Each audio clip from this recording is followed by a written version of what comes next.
Hello there again, YouTube. This is Piper at the Reptile Ranch. I just want to give you a little bit of update. I've been sick for the last couple of days. Haven't got much done. The truck did get fixed. I got a little bit of an electrical problem now, but I'm gonna get that part too. Get it fixed. Um, I just want to talk about a little bit of the hardships that I've had since I've come out here. You guys know about the truck. Um, I have a solar battery, not freaking charging. It works great during the day when the sun's out. As soon as the sun goes down, I get about 3 hours until my power turns off because of that one battery. The solar I have, it's a 5,000 watt, 10,000 watt peak hybrid inverter. It's got an 80 amp MPP charger, and it's phenomenal. I've got 800 watt solar panels, and I got four 240 watt solar panels, and I need more to have this thing operate properly. It needs 120 volts closed circuit power from your solar panels to even work. So I have one string that runs it, and I've got one string that only puts, if I have everything going, I'm only putting, 2-3 amps into the batteries. Now, midday, not really running anything, I'm getting up to 16 amps in there, but 16 amps for an 80 amp MPP charger ain't shit. So I have to get two more strings of solar to be able to do that. And when you run more strings together and put them in a junction box, it all turns a parallel. So if you got 300 volts running on one string of panels, it don't matter because that other string that's only running 130 volts, every single panel will run that way. So I have to get two more strings of panels. So the one panel will run the freaking solar system, the inverter, and the other three strings will put power back into the battery bank. So that's something that really wasn't explained at all when I was watching solar. They didn't really talk about the operating voltage at all when it came to that. So that's something I learned.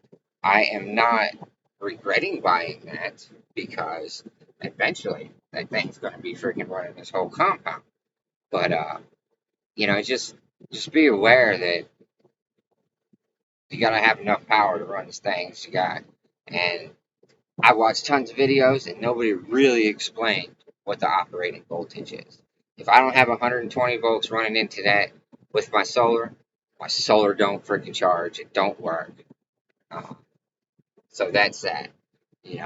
I'm having trouble finding work, and since the bank still got 3 grand in mine that I've been fighting to get for like 6 weeks now, and I finally made some headway today, so hopefully I'll be able to get it. Without that, now I'm screwed because I still have bills that I have to pay. So that's another thing.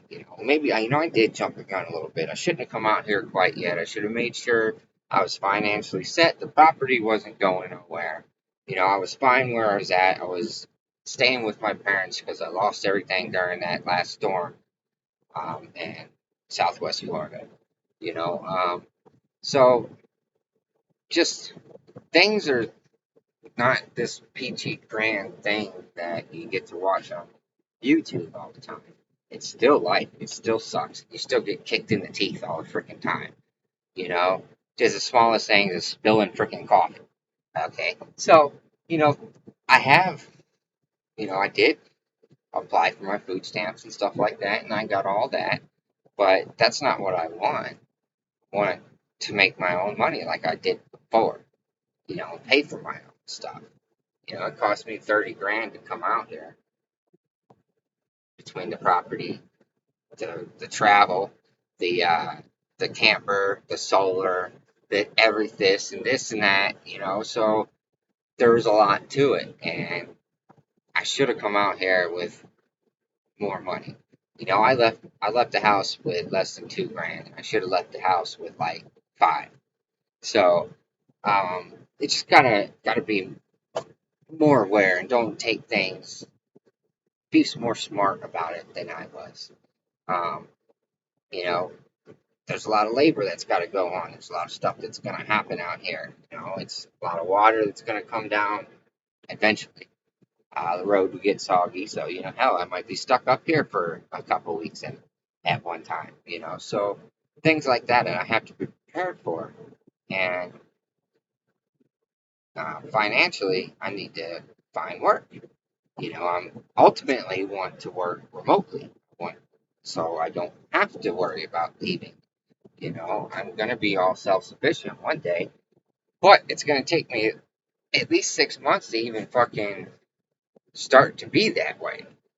And I just want you guys, anybody that wants to decide to go live off grid, just make sure that you're able to sustain yourself for 6 months, um, without having any income coming in, unless you already have a job lined up, unless you already work remote.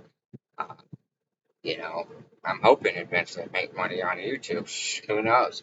But I just want you guys to let you know it's not this freaking glamorous ass shit that you see on YouTube all the time. It's still life. You still get kicked in the teeth. Stuff still happens all the freaking time. And um, I just wanted you guys to be aware. Just give you a heads up. Let you know what's going on with me.